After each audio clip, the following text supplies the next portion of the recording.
Welcome, everyone, to the 37th year, I calculated that, of the Green Critics Lecture Series. I'm Jordana Pomeroy, the director of the Frost Art Museum here at FIU, and very happy to have you here on a Sunday afternoon. I want to acknowledge Stephen and Dorothea Green, who aren't here today, but they are in spirit because their generous donation many years ago has allowed us to have this series, which has been a hallmark of the quality of programming that we do here at the Frost Art Museum. And we bring people who have shaped the art world in many different ways. I'm so pleased that everyone could join us this year. This year is our 10th anniversary in this building, which I know a lot of people have commented how FIU has grown exponentially over the last decade, and we're part of that growth. So we are very excited that on October 27th, we're going to have a Benefactor Impact event. If anybody is interested in finding out more about this event, please ask any of my staff members, since it's all we ever talk about, which everybody knows very much about, and can give you some information on how to join us at where you're comfortable giving. And I call on all of you to think about becoming members of the Frost Art Museum. We're very grateful to FIU, and we're very grateful to the Frosts, but we are always searching for new patronage and new family members. I call you all, because without you, we can't do this level of work that we do here. I wanted to also let you know that after the lecture, we will treat you to a tour of Deconstruction, which is closing today, in fact. It's on our second floor, where we featured 12 Miami-based artists. Some of you may be in the audience. Thank you for coming today. It's been a really successful exhibition. The media has loved it. We've loved it. I know one of the artists is in the audience today. And it's really part of our job to highlight emerging and established artists who make their home here in Miami. We have some wonderful programming throughout the season. I invite you back here on October 13th for a panel discussion and opening of Relational Undercurrents, Contemporary Art from the Caribbean Archipelago. This exhibition is by our standards, a blockbuster. It was organized by the Museum of Latin American Art in Los Angeles. It has received rave reviews. Artists are featured from each one of the Caribbean nations. And it's multimedia, truly a wonderful show. It was at the Museum of Latin American Art. It traveled to New York at Columbia University, coincidentally, and will come to us where it belongs. In fact, the curator, who is at Rutgers, came to us first because we are in Miami, and therefore we're sort of part of the Caribbean basin, I think. I guess that's how that goes. So many Caribbean artists make their home in Miami, so it feels like a homecoming to have this exhibition here. I also invite you to come to our famous Breakfast in the Park, sponsored by Bacardi and West Kendall Baptist. We are featuring sculptor and MacArthur Fellow Elizabeth Turk, who will give the keynote speech. So let us turn our attention to today's speaker.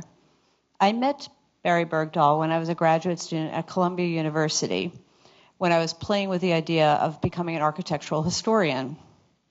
The word on the street, or in Schermerhorn Hall, was that Barry's class was exciting and new and provocative. He didn't fail to deliver.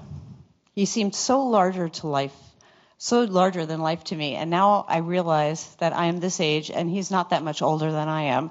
So it really seemed like he was larger than life. He had already published, and it could express a passion that he instilled in all his students.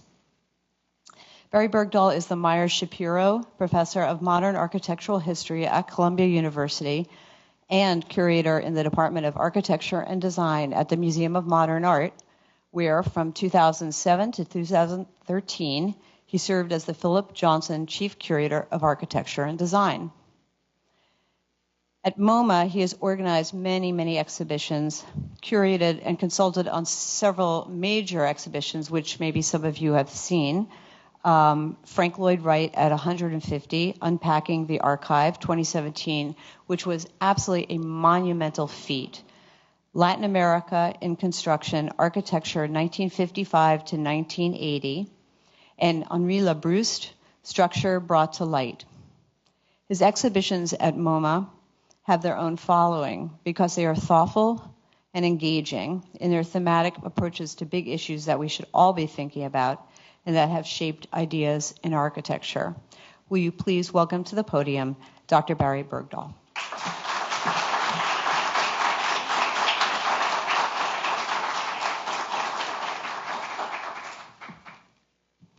Thank you, Jordana. It's nice to see you again after some years. I want to talk about architecture in the museum because it seemed to me to talk in a museum on a university campus connects very well to the constant question I think architecture raises is what really is the role of a museum?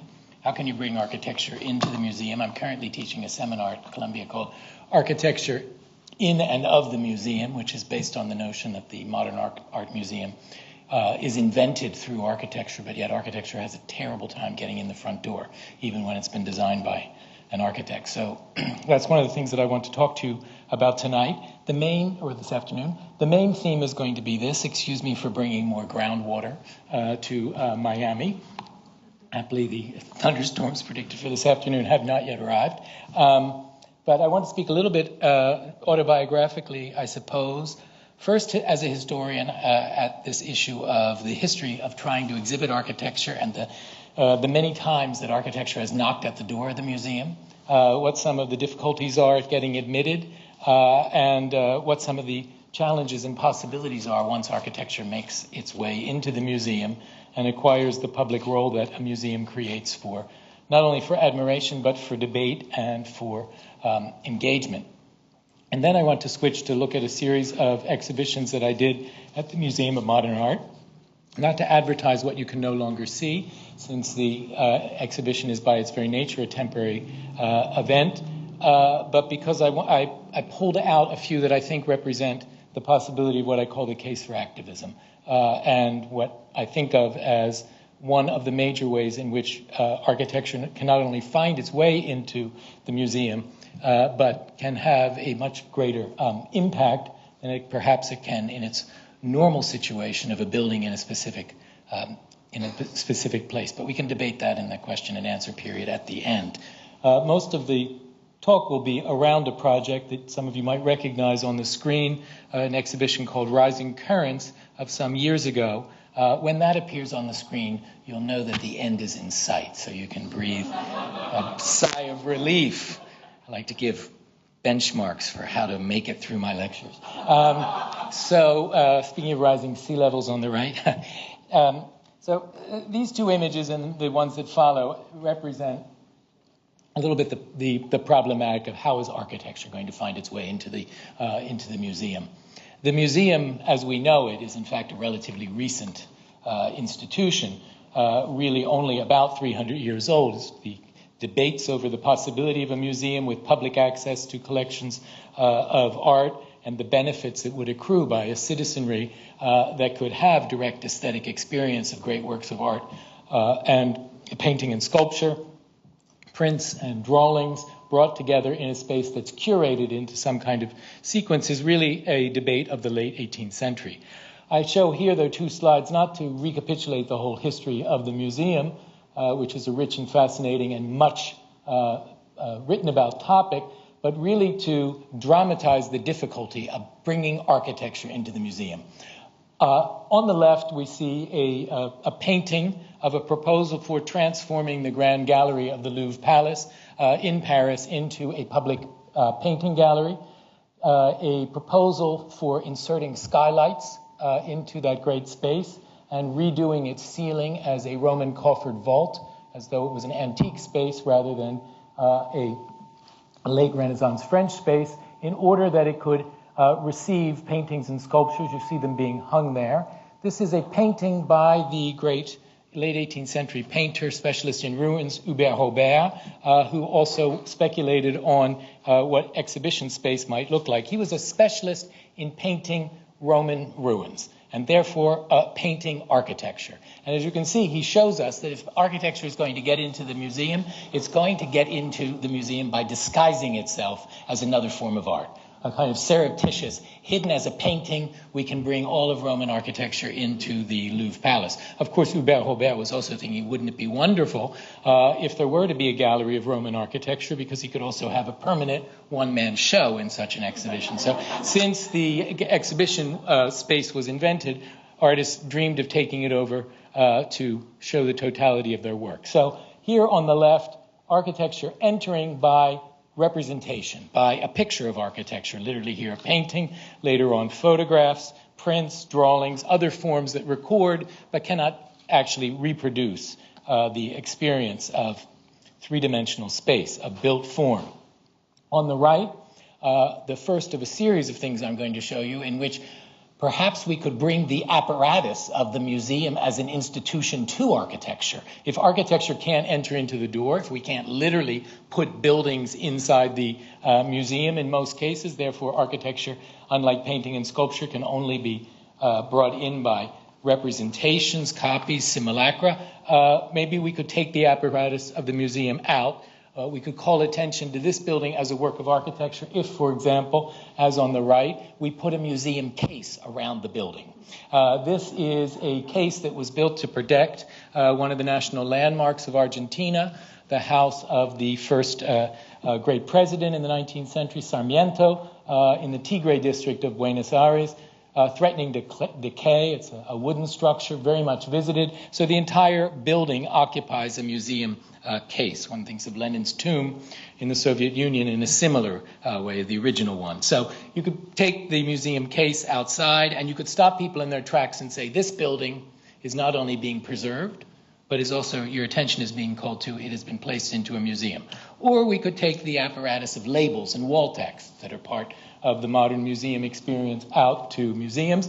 This is the what happens all over the place, from Miami down here in this not so great lower picture on the lower left, since the object that you're meant to be looking at is off the screen, or some examples from the New York City Landmarks Preservation Commission, where suddenly we get informational tags and it says this building is not like the one next door. It is part of the collection of artistic objects of the city of Miami or of the city of New York.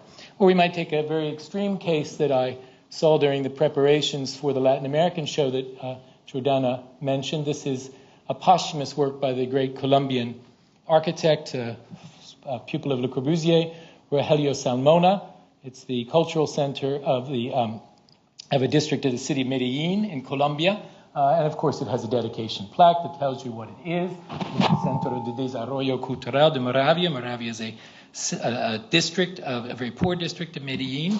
But as you move through, for this very poor district, the architecture of Salmona is not allowed to just speak for itself. There are a series of explanatory texts that turn each space into a kind of gallery, so that we learn that the form of the patio is not unique to this building, but that these mirrors of water, as you see on the label on the right, are also drawing on Hispanic tradition. Even more extraordinary is, a true student of Corbusier, of course, we gain access to the second floor not by an efficient staircase, but by an extremely elongated ramp. Here you see some people not only using it, but photographing on it, and they are about to learn that ramps are created in order to enjoy, to savor time. So a way of calling attention to architecture through the apparatus of the museum. I'm currently working on a book on the history of the impossible task of exhibiting architecture under the title Out of Sight in Plain View, a history of exhibiting architecture since 1750.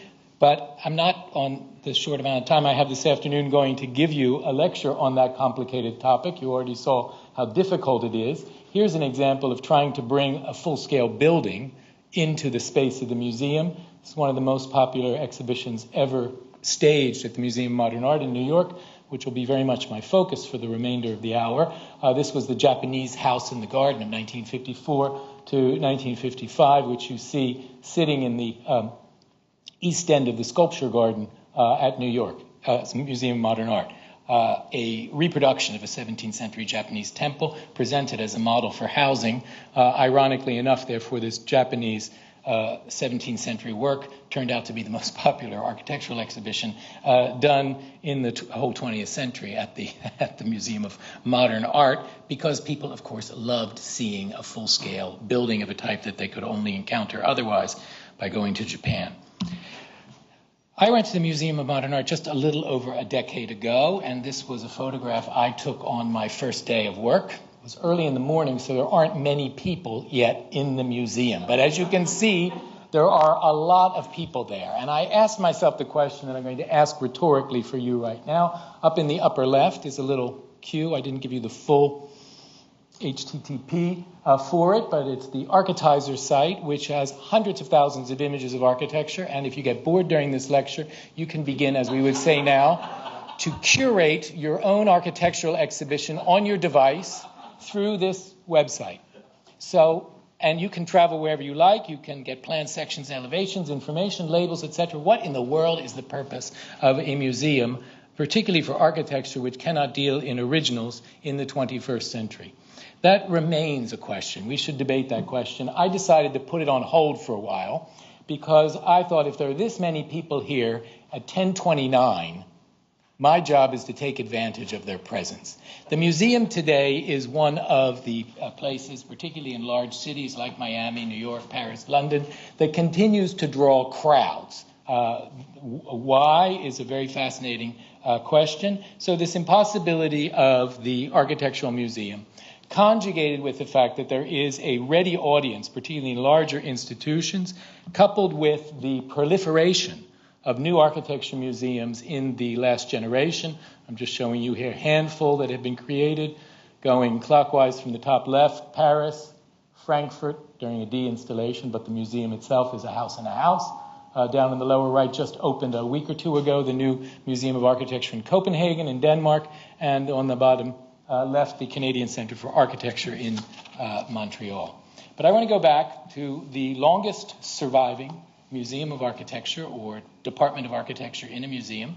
Believe it or not, it is the Museum of Modern Art, opened in 1929 and in 1932 taking the courageous stance to have a Department of Architecture. Even though the trustees said at the minutes that survived from that meeting, how could we have an exhibition of architecture? What is a Department of Architecture? You cannot put architecture in the museum. There were a couple of key voices. Philip Johnson, the young Philip Johnson, was one, the historian Henry Russell Hitchcock, and the very young first director of the Museum of Modern Art, Alfred Barr, all believed it was worth trying. I think it's interesting to see the foreword to the very first architectural exhibition ever staged at the museum, the exhibition called Modern Architecture International Exhibition, which, as you'll see in a moment, gave rise to the concept of the international style. The very first line, expositions and exhibitions have perhaps changed the character of American architecture of the last 40 years more than any other factor. Wow, so that's a powerful belief in the possibility of the exhibition of exposing. The reference to expositions is, of course, and the 40 years is a reference to the World's Fair of Chicago that you see up in the upper right. And then 2 generations later, Peter Blake, briefly a curator in the Department of Architecture at MoMA, writing, "Architecture is an art, and MoMA is its profit." You can imagine it was very daunting to go to work there on the very first morning, but more about that in a moment. So here we have the Museum of Modern Art in its first house, if I can, which was actually on the 13th floor of this building on the corner of 57th and 5th Avenue, still standing today. Originally known as the Heckscher Building. Now I believe it's the Crown Building, regilded half a generation ago by Mrs. Helmsley in wonderful gold, and it was right there that this show took place. That in itself is fascinating because the shock between the container, which is a neo-Renaissance skyscraper, worthy of downtown Miami in a certain way, and coming in and seeing these images of the architecture of Le Corbusier and of the Walter Gropius and the Bauhaus here, as installed by Philip Johnson and Henry Russell Hitchcock, who made the case for an architecture without ornament, an architecture that frankly expressed the new technologies of construction and everything that we know were characteristic of the international style, a term that they managed to introduce with that exhibition, not only to name something that was happening, but to call for something that should be happening. Therefore, the exhibition as a device for forming opinions, not only taste and knowledge, but forming opinions, taking stances, and having an enormous influence on the practice of architecture and on the debate and discussion around architecture. It's interesting, I think, I want to just follow with you for a moment the movements of this architectural model. This is the model of the Bauhaus buildings in Dessau as installed by Philip Johnson, desperate that the architecture show should also look like a painting show, so all of the architecture is rephotographed and hung in identically sized photographs as though it is a row of paintings on the wall, and the models are treated like sculptures with a sweet little skirt around the base to hide the electrical cord to the light. Look, by contrast, at the way this very same model had been exhibited 2 years earlier by the great designer from the Bauhaus, Herbert Bayer, who said, an architecture exhibition is not an art exhibition. The objects in it are not there for quiet contemplation, for independent encounters one with the other, needing to share the space, maybe having a little bit of a conversation. Rather, dealing with models and photographs, the architectural exhibition needs to create an environment, needs to be an architecture itself, needs to immerse us in the world of the Bauhaus, as he did in this brilliant idea of the roving eyeball and the surrounding exhibition of architecture. Let's follow that model back to New York, 1938. We're in the lower concourse of Rockefeller Center, where the Museum of Modern Art is briefly housed while its new headquarters on 53rd Street are under construction. And the model is back, now seen through a shop window in an absolutely extraordinary display created by Herbert Bayer. And indeed, from that point on, the Museum of Modern Art would not only have the radical act of maintaining the world's first Department of Architecture, later joined by a Department of Industrial Art, then Design, but also would create a completely new image of the museum in its relationship to the city, to the civic sphere, to the public. What I'm talking about is not the attempt to embody the principles of the international style in the building itself on West 53rd Street, here with the address very conveniently on the roof, then with the idea that when Corbusier came, as he undoubtedly would in a biplane, that he could quickly find the first place that he needed to go, 11 West 53rd Street. To this day, they must give that address out at Kennedy Airport, because if you go to MoMA today, it seems that everybody, once they finally go through the seventh ring of hell, which is U.S. immigration at JFK, immediately goes to baggage check at MoMA and up into the galleries. So this becomes a famous address. But what I'm interested in is this radical gesture of a museum that had, like this one, it now seems a cliche, a glazed facade to the street you could see in, and you didn't go up a flight of steps as at the Metropolitan Museum, the Brooklyn Museum, or the Louvre, anywhere else. Instead, you walked in at sidewalk level through a revolving door, which is the language of a bank or a shop or an airline ticket office. And so this completely different attitude about the relationship of the museum to the city and to the public.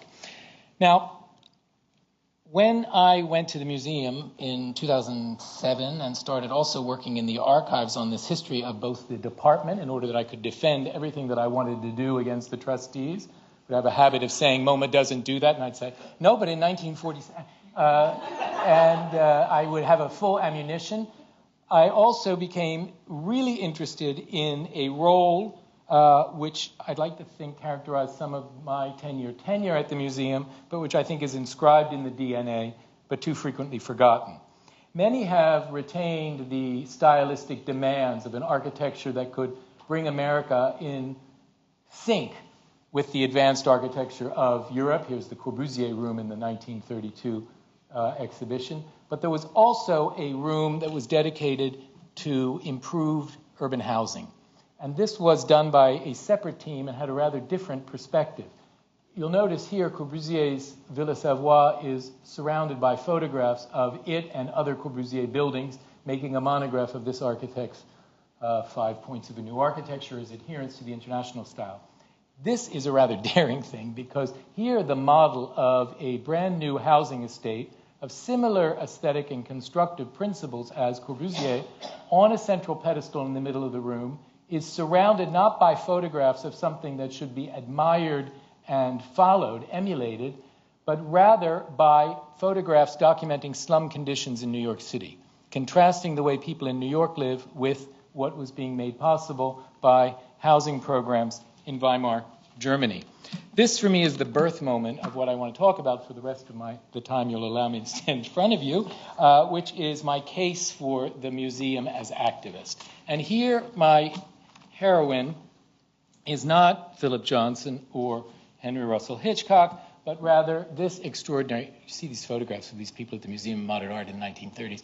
There are only a few people in the room who are older than this crew was in 1932. This is Katherine Bower. She's in her late 20s.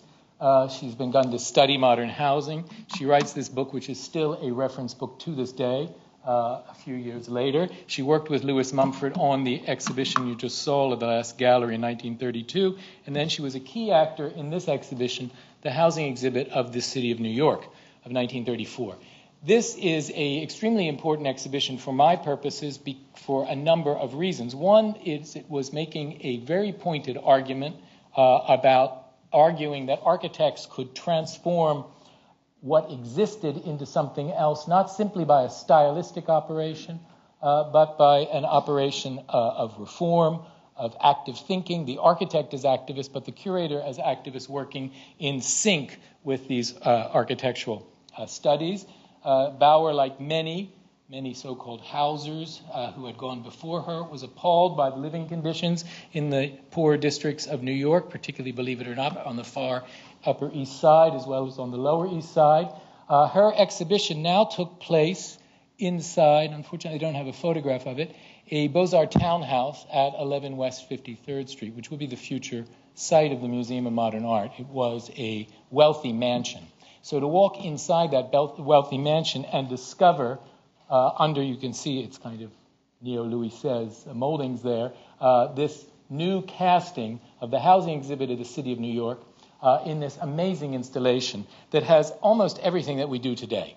Super graphics, information curved as wall, blowing up the information to seize us, and then there's the building that you walked in. You walked through that door, and then from the first gallery, you had a choice to go into this room or this room. Unfortunately, there are no photographs of the interiors of these two rooms. They were a contrast between a slum dwelling, a room of a one-room tenement from the far east of 87th Street, I believe, that had been transported, furniture, cockroaches, and all, to the horror of the Department of Health, to West 53rd Street. And on this side, the exact same space, redesigned by an architect as a salubrious modern dwelling, of course with tubular steel furniture and a complete library of recent Museum of Modern Art publications. Like any person moving from that to that would have its necessary equipment. But then as we went beyond it, a series of projects for New York City, including this project for housing on the Lower East Side by the architects Howe and Lescaz at Christie Forsyth. And the interesting thing not only about showing something that had not been shown in 1932, a project that needed city approval, a project that the museum was pushing and advancing, was that they didn't just leave this for the public to discover. They organized special study days in which they brought city officials to the exhibition to explain it to them. And so they saw the audience as being not simply trained architects and what I like to call the lay public, and they were facing the difficult task of how do we engage the lay public, but they also saw it as influencing policy and public policy at that, and they went on with statistics and fake film strips and the whole thing, and by a few years later, they had effected the U.S. Housing Act and had a major role on the creation of the New York City Housing Department. So this is an exhibition that had enormous ramifications in the circa 50-year-long adventure of municipal and federal engagement in the problem of housing. Remember, we're in the heart of the Depression, and it included as the final gallery not only the real property inventory, but a desk where you could meet with someone and discuss financing and mortgaging. So relational aesthetics was already at play in this very activist exhibition. So Katherine Bower, for me, and this exhibition remains something of a model. By the time the museum opened at that same address in this building that replaced it, experimentation would continue in what an architectural exhibition should be. Here's Frank Lloyd Wright and his assistant Eugene Masselink bringing work from Taliesin to create the first large exhibition in the new building in 1940. Frank Lloyd Wright, American architect. It had several hundred works, not the list that Wright had submitted to curator John McAndrew, but rather a completely different set, which arrived one day in a truck, and Wright helped install it. Today, we don't allow artists and architects to install their own exhibition, nor to continue to draw on their drawings once they're in the space of the museum. But the interesting thing here is Wright conceiving the exhibition as his office taken to New York. You're in the atelier, you're in the studio. Even once he leaves, it's a pinup. In other words, he thinks that you should be in the action. Very different, and this is, I think, is very interesting. If you were to take in the art, and they're now online, you can do this for yourself, photographs in any decade of the painting and sculpture exhibitions at the Museum of Modern Art, the work changes very much from one exhibition to the other, but the overall aesthetic of the exhibition, I would venture, is very similar. If you look at from one architecture exhibition to the next, they're radically different according to the subject, according to the need to create an environment in which to understand the documentation and evocation of the architecture. This is Brazil Builds. So as my former colleague Christian Larson demonstrated at the Wolfsonian a number of years ago, if you're going to talk about a tropical environment, you need philodendra. So the galleries are filled with plants, but they're also filled with full-scale blow-ups of brise soleil, of sun devices, in order to talk about the relationship between architecture and climate as one of the characteristics of Brazilian architecture, and it gave rise to an incredibly lively debate. Here, the exhibition as a walk-in architecture, Mies van der Rohe and Philip Johnson, who look like they just might sit down in the Tugendhat House in this large-scale photo mural. And in fact, it's at this point that Philip Johnson says, the art of exhibiting is a branch of architecture and should be practiced as such, as Mies peers into the model of the Farnsworth House, this extraordinary exhibition. Full-scale house for the House in the Garden series, launched with Marcel Breuer, who creates the prototype at one-to-one scale of a furnished house for the suburbs, corresponding not only with the beginning of the baby boom, but the GI Bill and the return of soldiers wanting housing. This is 1948, the House in the Garden. And just some more. Look at how different all of these are. The architecture of the École des Beaux-Arts, 1975. Bernard Rudolphsky's amazing architecture without architects. So the art of installation, but also the art of engagement, the creation of an environment, but the architecture exhibition not as a place for detached contemplation of works of art, but as a place for engagement with the issues and their ramifications, not only for professionals who will be designing buildings or cities, or objects for that matter, but also with the public, not only to learn to appreciate architecture, but to engage with the fundamental issues that it raises that have to do with the quality of our lives, quality of cities, and in fact, burning issues, as we'll see in a moment, with sea level rise, that affect just much how longer we're going to be living in places like Miami. It is admittedly not always easy to work at the Museum of Modern Art. Here's a more average day. I'm not sure that Van Gogh's Starry Night is really receiving reverent, detached contemplation. But these are the people. This is a gift to architecture. Because with that much, keep the water metaphor going, with that many people in the building, some of them are accidentally going to find their way into an architecture exhibition, whether they want to or not. They're simply going to flow there. And then your job is to capture them, keep them, engage them, and take on the hard task of creating a compelling exhibition about architecture, which, even though it is the art that most touches us day to day, is the art that is the most difficult to communicate in the space of the gallery. So I began by wanting to make a splash, by wanting to deal with that issue, by knowing that the most popular exhibitions at the museum had been one-to-one buildings, by taking over a short-lived vacant lot, now occupied by an enormously tall tower by the architect Jean Nouvel. It runs between 53rd and 54th Street, between the former, well, you don't see it, the former ABC building here, and the Taniguchi and Goodwin and Stone buildings, with an exhibition looking at the issue of a renewed interest in prefabrication in architecture, with new digital technologies. This was an exhibition that I cooked up in 2007 and staged in 2008. So it's 10 years past now. I could go into all of what I was interested in. I was interested in that paradigm shift between prefabrication and what at the time was called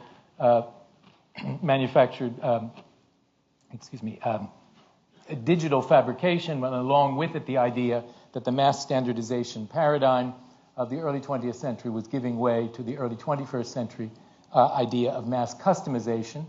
But I chose to do that, even though it runs through everything from Nike shoes to the design of all sorts of buildings, through the return of an interest in the prefabricated factory-produced house, because I knew that people are more interested in houses than in any other form of architecture, even, in fact, if they live in an apartment. And so I knew that houses would get people to come to the museum. People love to do nothing more than to pretend they're going to buy a new house and go to an open house day on a Sunday afternoon. That's where the people who are not occupying the chairs at the back probably are. People love to look at other people's houses. So they are a really great means to get people engaged with architecture. I could go into this exhibition, which was quite complex at great length, but it was one that posed a question for me that I hadn't quite been expecting. Because I thought, what is it in my exhibition about prefabricated architectures, both historic and contemporary, that is different from, let's say, the so-called international style show? It was not that all of the objects that I chose to include were there because they had some set of stylistic characteristics that I approved of and wanted to advance, or that brought them all together as a visual family of objects and made them somehow the embodiment of the spirit of now, or in the case of the older examples, the spirit of then. Rather, it was that they were all designed for replication and that they were all created in one place and delivered to another, hence the title Home Delivery. And I realized, therefore, that what they all had in common was a process of thinking and of making, and that's what the exhibition was about. So I had a terrible problem. How do you make an exhibition about the process of making? Because once the thing is delivered, it doesn't look any different than an object that was, as it's called, stick-built. So how was I going to keep this factory issue alive? And I came up with the idea that the exhibition had to start the minute the houses started fabrication, and that we needed to make the process of making the houses into part of the exhibition. So the exhibition lasted for 3.5 months, but 3.5 months beforehand, we opened, you'll see in a moment, a website, and we put a camera on this site outside the museum. Here, ultimately, were to be delivered 5 very different factory-designed houses that were delivered in one form or another. There you see this house being delivered to the museum. We decided that the spectacle of the arrival was going to be part of it, and inside, we filled the gallery with films of things being made in factories, particularly housing parts, a kind of historical spectacle, so that process, movement, change, the idea of home delivery became a clear part of it. And at that point, this goes back to my, if you want to curate on your smartphone, you're welcome to do so. I decided that the smartphone didn't exist yet, by the way, in 2007. That's how recent its invasion of our consciousness and lives is. But the internet did. Computers did. Running home to get onto your computer did. And I decided the internet and the computer were my friend rather than my enemy. What would happen if instead of saying the internet or the exhibition, the two became linked? What if this made it possible? So we opened a website 3 months before the exhibition, and we created 6 panels. And over here, Andy Warhol, like we had a camera on the site running continuously. Was even more boring than his film of Empire State Building because it went on for 3 months before anything actually happened. The point was that in prefabrication, the site and construction are divorced from one another. So the construction is happening in the factory, and there's nothing happening on the site for the longest time. And then site preparation and construction happen simultaneously. There were 5 projects, each one of them blogged once or twice a week, and you saw them in the design office, you saw them going to the factory, you saw them going to be delivered, in this case in Philadelphia, in this case in Hamburg, being delivered to and then you saw them arriving on 53rd Street and being plopped into space, and then ultimately, about a week and a half before the show opened, stuff started to happen here. On that space, Peter Christensen, who was the curatorial assistant, and I blogged on the progress of the exhibition as the sixth site. And when the exhibition opened, we opened this site as a blog on which people could put their impressions, their questions, their ideas, and we invited experts to comment. So that led me to be fascinated, and this is your cue that you don't have to listen to me all that much longer. This is the main thing I want to talk to you about. That led to the birth of the idea of the exhibition itself as a form of activism, because what I had done already in the home delivery exhibition is that I had invited 5 people to design for the Museum of Modern Art a building that did not exist. So the idea of the Museum of Modern Art normally gives a gold seal of approval to something that does exist. The idea of committing ahead of time to exhibit something that does not yet exist is what I call a kind of bungee cord curatorship, a sort of extreme sports version of curatorship, because you do not know what you have committed to show. Happily, for the most part, home delivery worked out very well. The antes were raised here. I think you may have already encountered this because I think Katherine Bower, who was one of the participants here, came to FIU to lecture about her work, and she's one of the many protagonists in the story of this exhibition, Rising Currents Projects for New York's Waterfront. This was an exhibition that was born out of a discussion with the engineer. I'm going to go ahead to Guy Nordenson, the landscape designer, and his wife, Katherine Bower, and the architect, Adam Urinsky, who together had done a very heavy documentation on New York Harbor, which they renamed Palisade Bay, called On the Water, in which they called for a critique of the Army Corps of Engineers' unique reliance on hard infrastructure, concrete, sea barriers, and the like, to solve the problem of rising sea levels, more frequent storm surges, and the like in New York.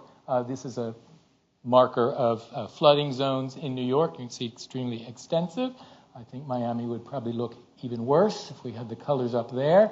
This is where the Army Corps of Engineers wants to solve the problem by creating large-scale concrete and steel sea barriers to kind of try to close off the inner harbors of New York with the threat of a storm. This hasn't happened yet.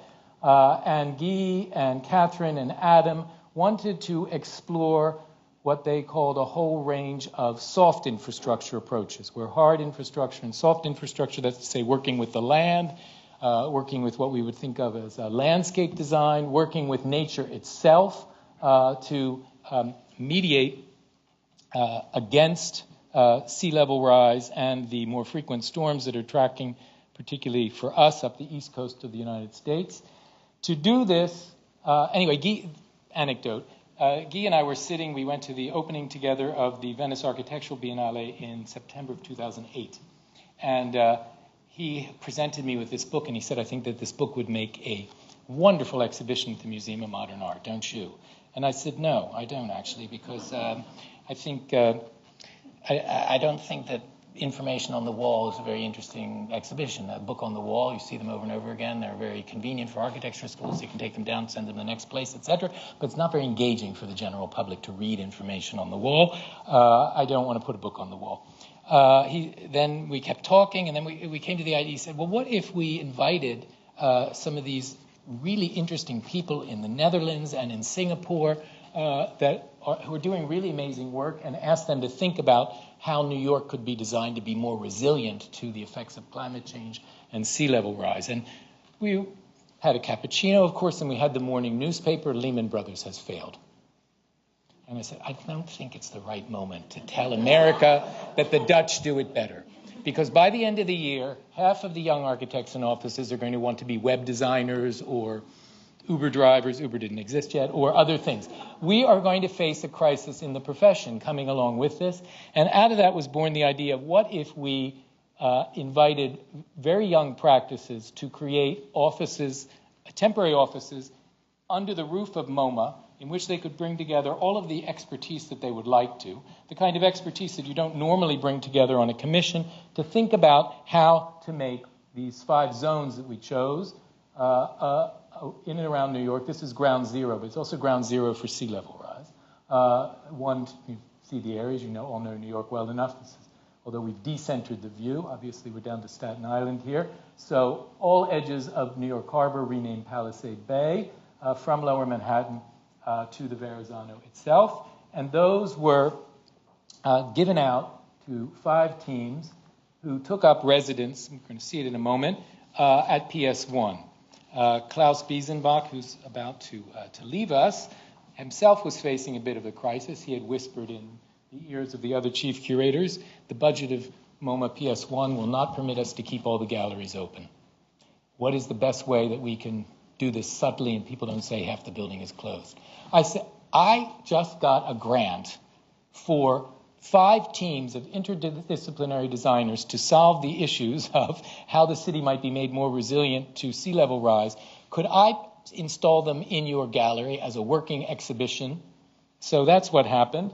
And the work began to get into the newspaper even before the show was on. There's Justin Davidson. Now, the idea came from something that I had read about in my archival work, an exhibition in 1967 called The New City, in which the Museum of Art and Art had invited 5 teams to rethink urban renewal in the north of Manhattan and the lower Bronx. And they provided very, very provocative critiques of federal bulldozing.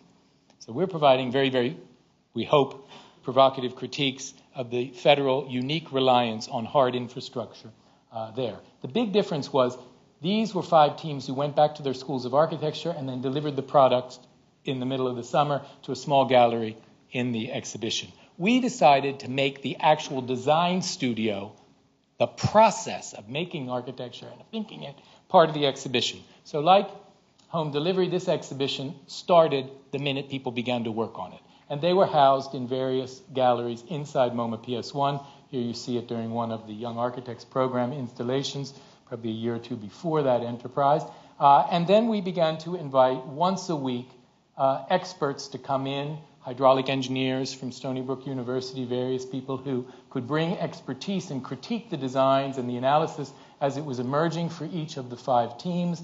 The teams were interdisciplinary. They included architects, landscape designers, biologists in one case, and also hydraulic specialists. But we brought in many outside specialists to critique, and we also brought in city officials so that they were aware of what we were doing, with the idea that they would take this seriously. It also raised the kind of stakes for the designers, but not that they were in fact the commissioners, because we didn't ask them to take all city codes into consideration. And then twice during the process, we threw open the doors of PS1 for an open house, where members of the public, like those of you here today, could come into the Center of Contemporary Art, see an architectural studio in the works, and talk to the architects about their designs. When this first started, I thought this is not going to work. But then people began to send out text messages and then to tweet at the like. There's something amazing going on. And by the end of the day, it was a full house at PS1 for hours and hours of people coming and discussing and seeing that designers are not people who make things pretty once the problem has been solved by others, but the designers are people who are at the beginning of the conversation, not only with a whole range of expertise, but with the public itself. So it was also a way, I hoped, to demystify architecture, which is often seen as an arrogant profession, and to understand what is at stake in design thinking. And finally, the whole thing was delivered to this gallery.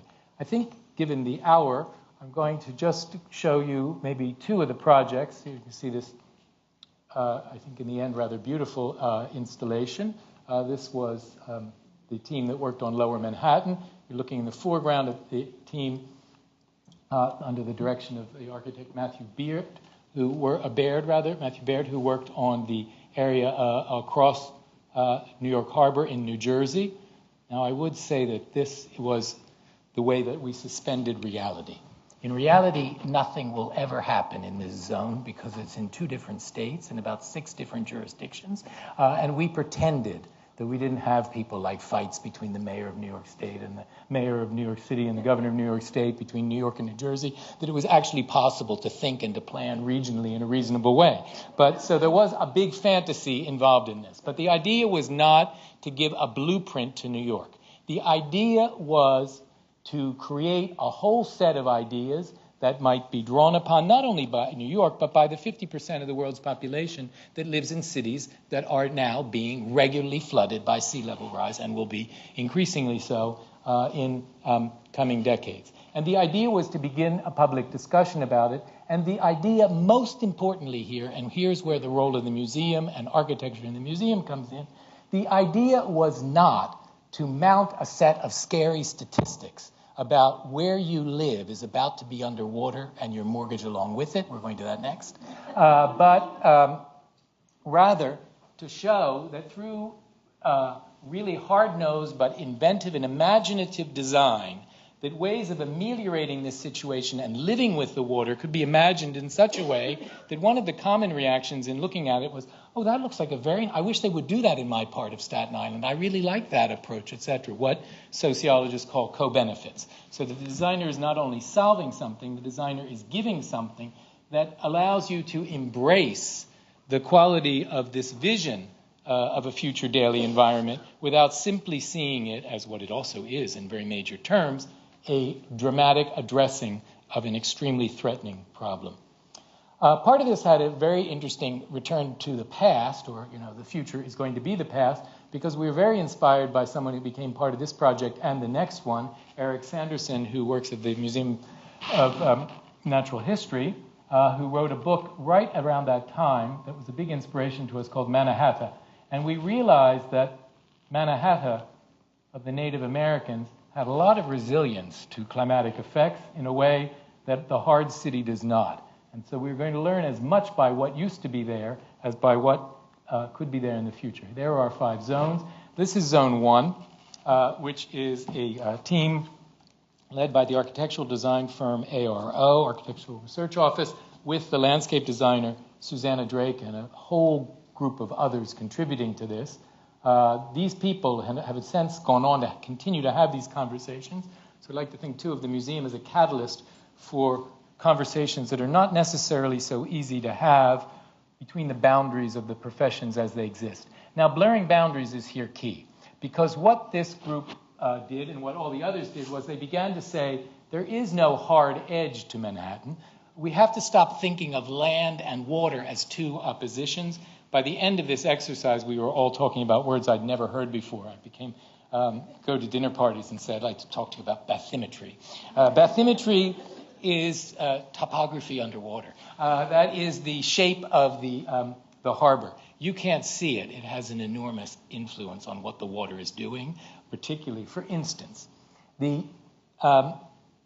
inner harbor of New York is dredged so regularly for ship channels and the like, that the bottom of the seafloor is as smooth as any skateboard park you could find. It would be drained, it would be perfect for your average 15-year-old. But filled with water, it creates an enormous problem, because the Verrazano Narrows are, by definition, narrow. So when a storm surge comes, pushes through the Verrazano Narrows, it actually increases in pressure and velocity as it's forced through the funnel under the bridge, and then it goes skateboarding towards Lower Manhattan. That's what we saw happen in Sandy 2 years after this image was created. So what this team is proposing is to put a lot of landfill and to create a much more varied, absorptive coastline, and alongside of it, to redesign the seafloor so that it's rougher, more irregular, and therefore it has the capacity to help break the velocity of a wave. So let's go back to the past in a certain way. And here is their project, A New Urban Ground.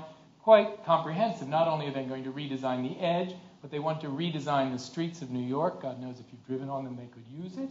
And they propose, basically borrowing that brilliant design object made by a German woman named Melitta, who was the founder of the slow coffee filter through paper, that if the streets would be absorptive, when it rains, rather than have... One of the terrible things that happens in a hurricane in New York, I don't know for Miami, is not only is the water coming up out of the sea and out of the rivers, but the rainwater runs so fast across these unabsorptive streets that the storm sewers, because we have combined storm outflows in and that backs up so the streets become rivers. So they want to reinvent the street as a kind of coffee filter to slowly, with this kind of web, greenery, and the like.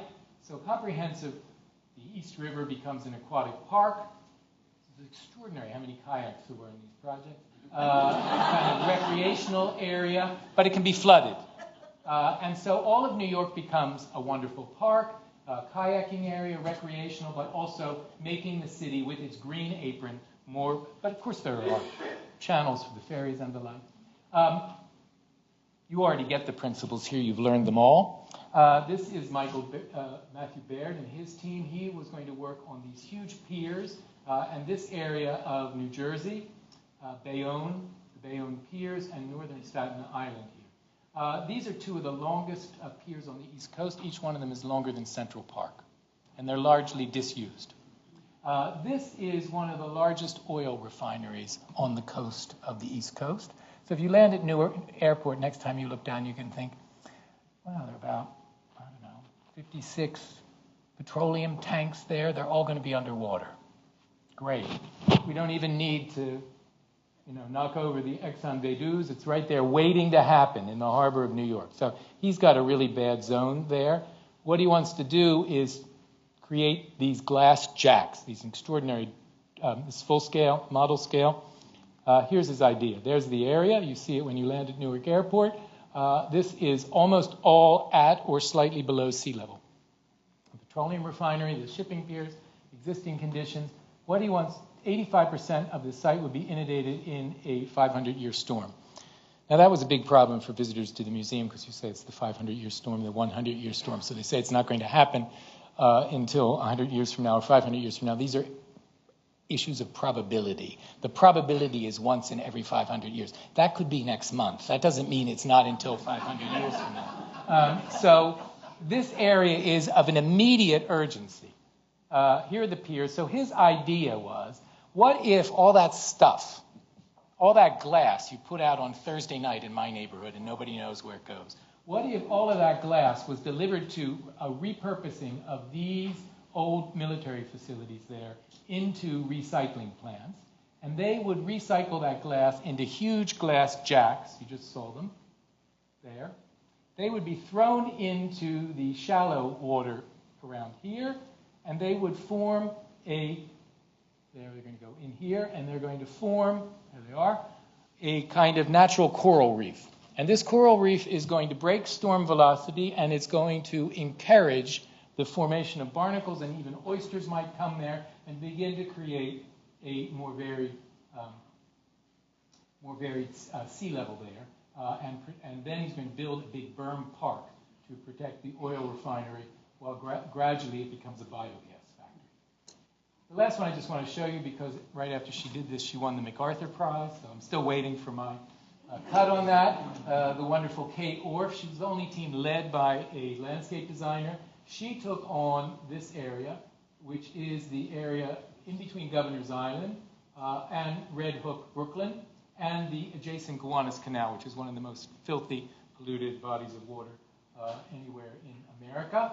This is her panorama of transforming it. And what she wants to do is go back to 1776, when this was a tidal creek, and this was one of the most productive oyster reefs anywhere in the U.S. This solves the mystery that every tourist has. Why is there an oyster bar in Grand Central Station? Because until the early 20th century, New York was a major source of oysters. And she wants to use them because they're very hard-working animals, as well as for some people a delicacy.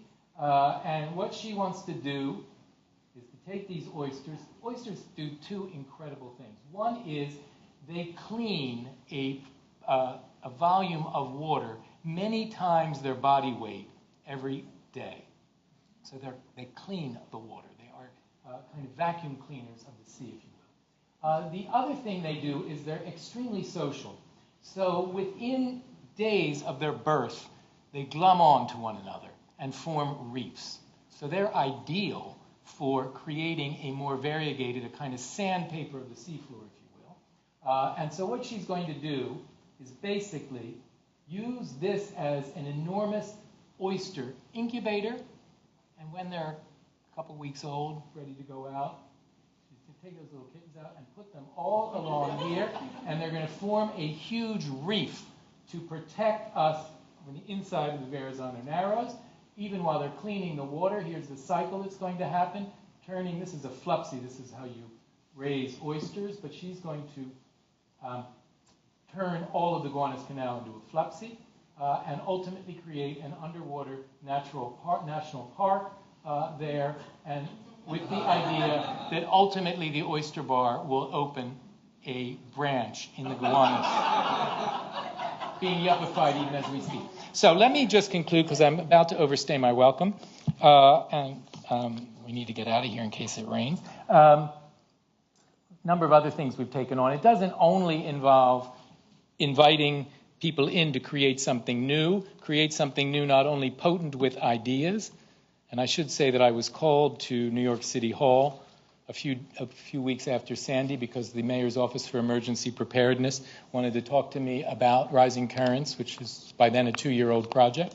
But we also show things around the world that we think have the potency of what I'm calling an architecture of activism.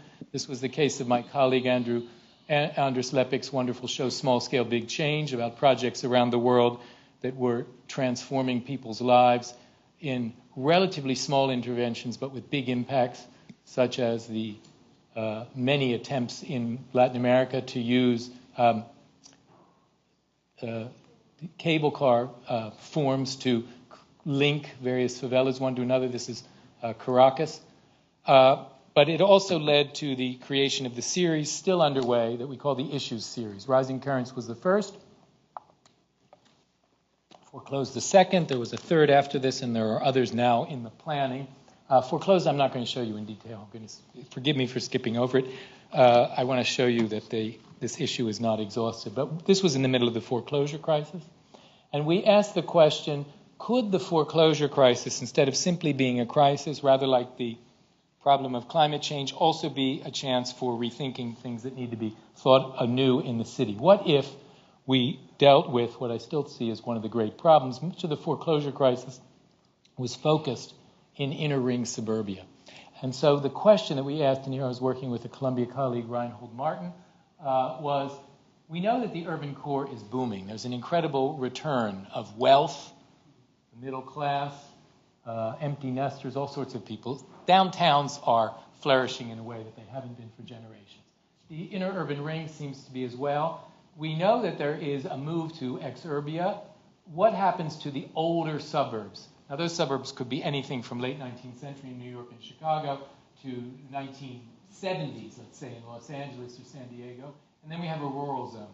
My feeling was, if all of this is subject to foreclosure, how do we in some ways begin to rethink this area rather than when the economy was going to pick up again? So we're in the immediate aftermath of 2008, 2009, and the ensuing foreclosure crisis. Why allow it to be such that developers will move to rural areas, leaving this to decay behind?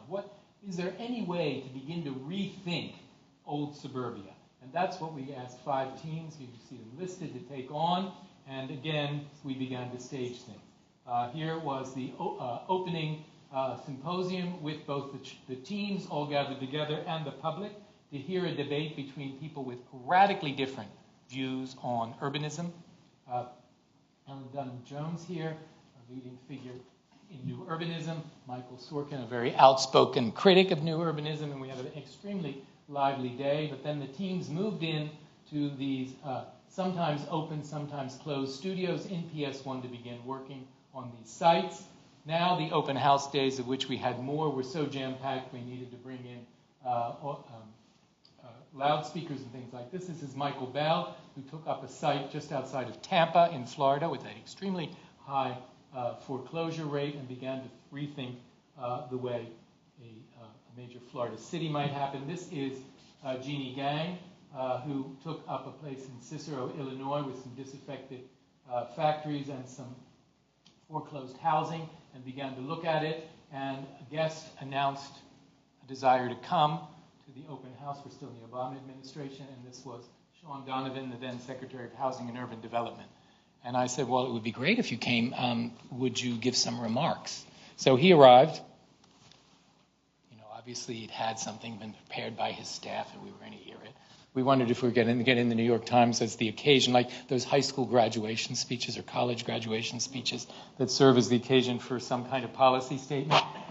We were waiting for him, and he said he was so impressed by the projects, he asked if he could have 20 minutes off. He went into a classroom at PS1 and went back to his architecture school days and wrote comments on what he had seen and learned and thought about with each of the projects, and allowed us to put his commentary on the website, which played a role of that. So that just, I think you've got the point now, taking on the foreclosure problem, taking on, here's the exhibition, taking on certain things like Rialto, California, where this brand new subdivision here was largely in foreclosure, with streets all laid out, storm sewers put in place, but only about a fourth of the houses built. And the architect Andrew Zago asked, could I rethink it without destroying what's been put there to make a place that would function in a more communitarian way, a more ecological way, and begin to blur boundaries. I'm not going to go into these projects. We've published them all now. Likewise, Cicero, Illinois, very, very different situation with disused industry, large immigrant population. Jeannie Gang, a brilliant analysis of that. And she wondered if she could create housing prototypes like a Rubik's Cube in which families would be allowed to own units of something that they could sell off a quarter of their apartment to another family, rather like luxury condos in New York where you're always buying the kitchen of the person next door. But could this be brought down to a level for a different socioeconomic? And she also understood that it would involve redesigning the zoning code of the city. So we moved into a much more realistic analysis with that. Amazing project. And the last one, I think, here for Salem Kaiser, Oregon, which Oregon is a very interesting place because they have growth limits in their cities. It's one of the rare places in the country statewide. This is Salem Kaiser, Salem being the capital of Oregon. This is the growth limit and the highway. There was a big debate going on at the time, this is 2014, in Oregon about abolishing these. And the team led by Work AC, which is a New York firm but Dutch trained, as you'll see in a moment, you will recognize the Rem Koolhaas heritage here, said we can actually achieve the projected population growth and respect the urban growth limit and keep nature as part of it if we can come up with alternative modes of housing, even turning this urban park into a place for recycling all the garbage and creating energy from bio-waste. So, turning the Museum of Modern Art, I like to think of this not as so many innovations, but actually to a return to the proclamation that with a glass facade on the ground floor and a revolving door and bringing in the public for debate, for seeing what's happening, but also for debate and engagement, that marketing, or not marketing, but harvesting the internet, harvesting the blog, but also harvesting the real interaction between visitors to the museum and designers who talk about their work in process and the ways that they're tackling issues that really matter was a way to turn the impossible task of exhibiting architecture into a form of activism for architecture and design, central, I think, to many of the issues that we face. And I just thought I'd put up some ideas of things that could be done. This is a country that is facing a demographic catastrophe. New aging, I don't need to tell you that in Florida.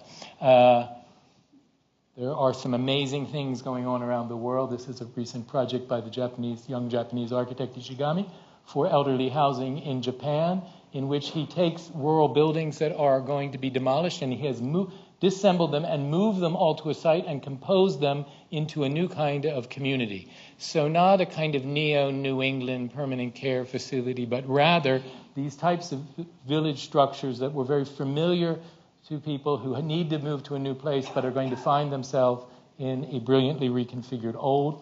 Just an interesting idea. And then I don't think I need to show you. I'm glad that the projected thunderstorm for this afternoon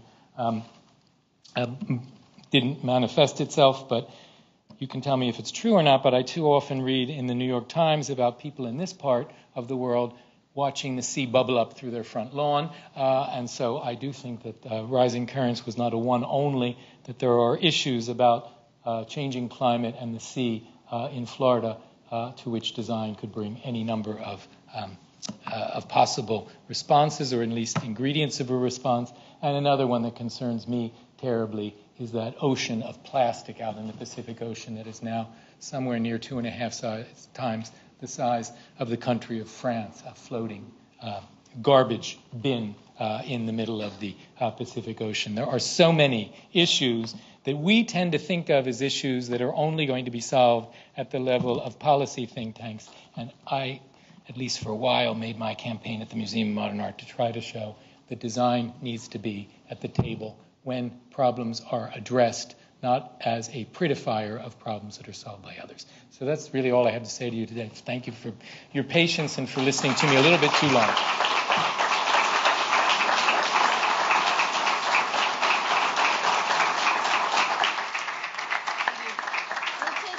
Barry will take a few questions from the audience. Regarding raising currents, what can you say about historic precedents in the Netherlands and what they're doing now? Because they've been dealing with it for hundreds of years. Well, they have been dealing with it for hundreds of years, which is why our first impulse was let's invite them to come. It's also why the Obama, I can't remember his name now, Pete, the Obama administration called on a Dutch landscape designer to come immediately after Sandy, when there were a whole series of resiliency studies that were done. Clearly, they have long cultivated wind power in order to create hydraulic pumping for this country that is, I forget what percentage of it is actually below sea level. So there is an enormous amount indeed to be learned by them. Guy Nordenson and everyone was very pleased that so many Dutch people were interested in what we did in Rising Currents. I don't think that they are the only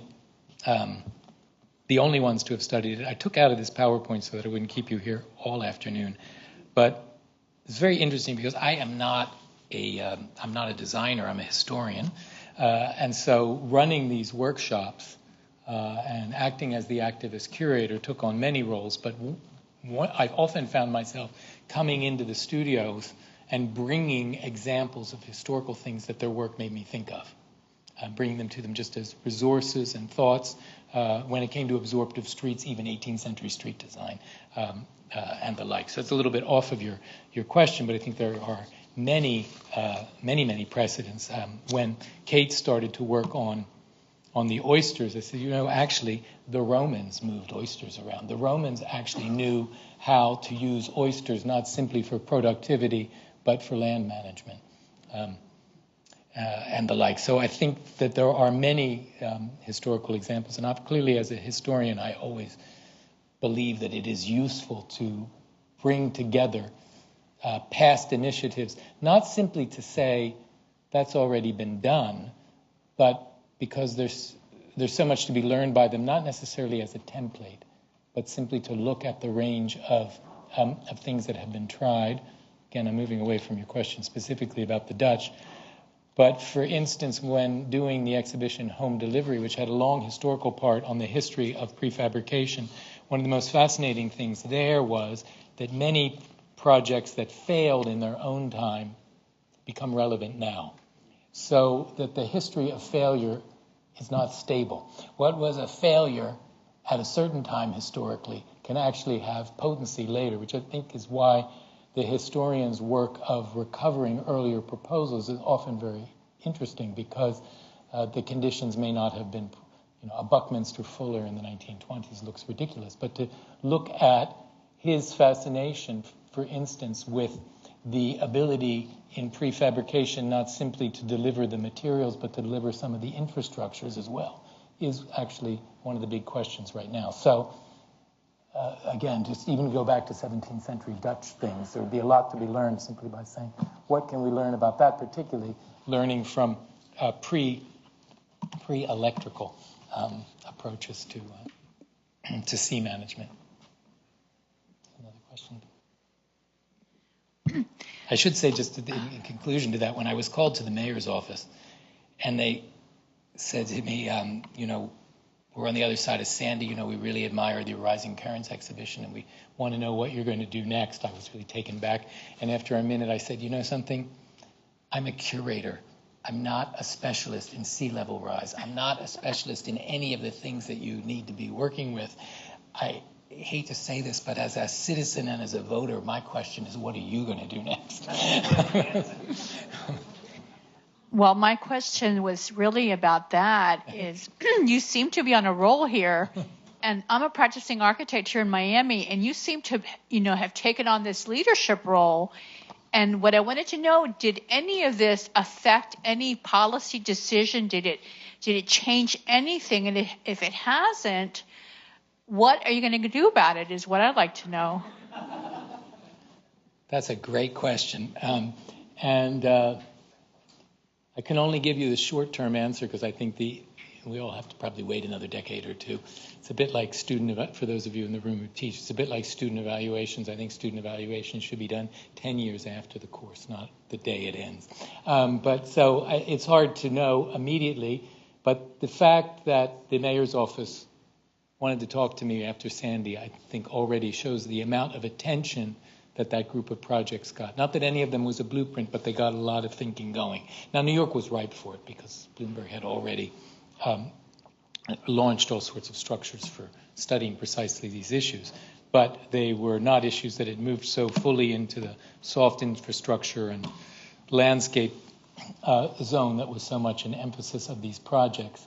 That has trickled into student projects. I was a couple years ago at final reviews at the architecture school in San Juan in Puerto Rico, and the students were all using the projects of Rising Currents to think about issues in the harbor of San Juan. So the ideas, I think, percolate in a way that is different from ideas that are exposed in an architecture magazine because of the public nature of an art museum, and particularly the impact that the aura of MoMA continues to have. So we did manage to get the attention of public policymakers. I think that the Design Resilience Program that was launched by Sean Donovan's office in the tail end of the Obama administration very dramatically drew on many different things, but one of them was on the Rising Currents project, and it even tapped, as they always say now when somebody is hired to do something, tapped some of the designers from those programs. So there have been, one can trace, like a kind of iodine in water, one can trace certain places where it has gone to ultimately assess its impact. I can't do that for you, but I wish there was a way to, because I'm as equally interested in the impact it has on public debate and public thinking. And everyone, not simply government officials. I can't say that in those projects, I or the team who worked with me defined a project that others didn't know about. But what I think that the museum can do, this is perhaps something I should have said in the context of my remarks, what the museum can do is to help change the contours of the debate. Not only what it's possible to talk about, who talks about it, and where it's being talked about. So don't claim any expertise on any of these topics, but I think it's a way of leveraging the fact that all those people come to the museum in the morning, and you've got a group of people for at least a limited amount of time who somehow feel that the museum is a place that they want to be, to try to capture not only their imagination but their attention. But the impact of that is a little hard to measure. Okay. I will admit I followed two people, because how do you know what people think in an exhibition? So sometimes, if you have a few minutes, you go to the galleries and you try to be unrecognized and follow them around. And sometimes it's shocking how little time people spend in any particular exhibition.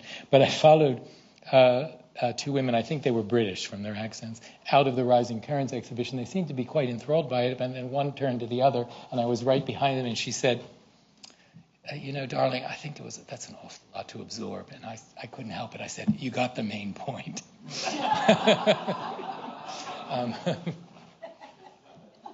Okay, I think we have time for one more question over there. Thank you so much. I work at the Jewish Museum on Miami Beach, and it's a historical synagogue. All the building is original, the windows are original. And so this is something that, I mean, working in a historical building on the barrier island of Miami Beach, flooding, especially with hurricanes, not even with hurricanes, just after a horrible rainstorm, our parking lot floods and, we have roof damage. So do you know of any projects or anything happening in Miami or in Florida that we can support, that we can bring into our museums, which I think is something we would love to have in our museum? Do you know of any projects in Florida? Projects in Florida. I was about to say to you that all of the studies that came out of the resiliency on the East Coast are really a fascinating group of projects, and I think there is the material that's been discussed for circulating exhibition, but I don't think they studied anything further south in North Carolina. So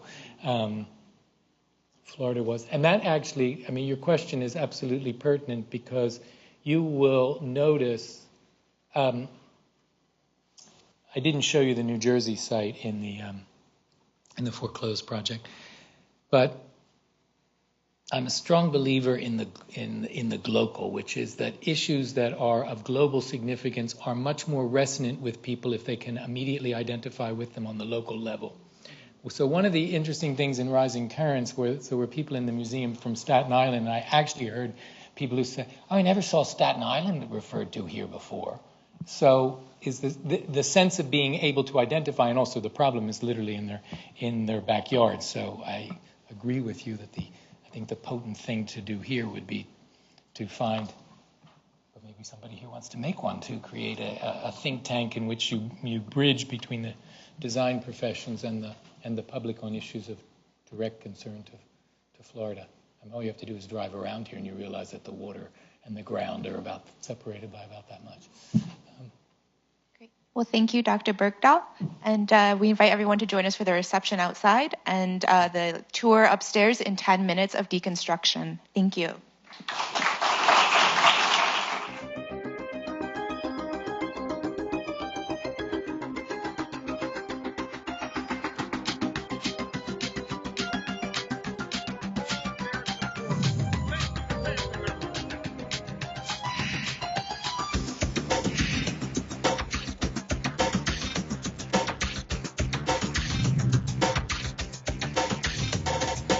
Produced by Academic Video Services within the Division of Information Technology at Florida International University.